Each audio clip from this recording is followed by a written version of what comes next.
Hello, staff advocates. Soren Schnell with the Community Clinic Consortium.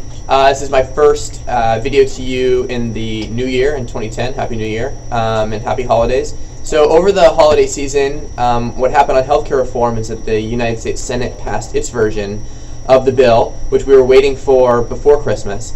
And now the process is at what's called the conference committee, which means that the House of Representatives has a version of legislation, the Senate has its own version, and now it's up to a few members from either chamber to get together and figure out what the final single bill is going to look like before it goes to President Obama's desk. And so wanted to let you know that that's where the status is technically. Politically, though, what is going to be tricky is getting enough votes in both houses on a version of the legislation that's a compromise for both houses, right? So the House of Representatives isn't going to get everything it wants, and the Senate isn't going to get everything it wants.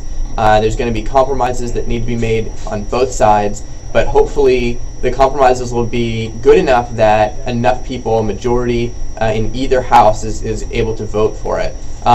So where does this leave community clinics? Community clinics at this point are looking pretty good. At least we have the possibility of coming out pretty good in this legislation.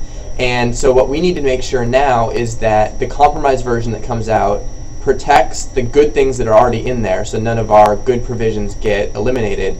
And second, that Congress goes ahead and passes this legislation. So one of the things that we're building into our messages now to our representatives is just pass this. And you know, part of what you're maybe reading in the news is that Governor Arnold Schwarzenegger and some other governors are actually asking Congress not to pass this bill because they're worried about how expensive it's going to be for the states.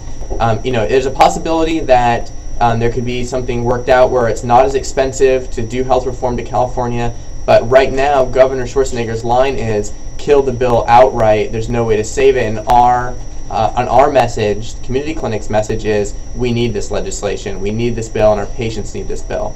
So right now the major provisions that we've been talking about for a long time that affect community clinics, including a public health investment fund with billions of dollars to community clinics, including money to make sure that there are residents, medical residents who are able to be trained in community clinics, and also provisions in the legislation to make sure that community clinics get paid enough for the services we provide.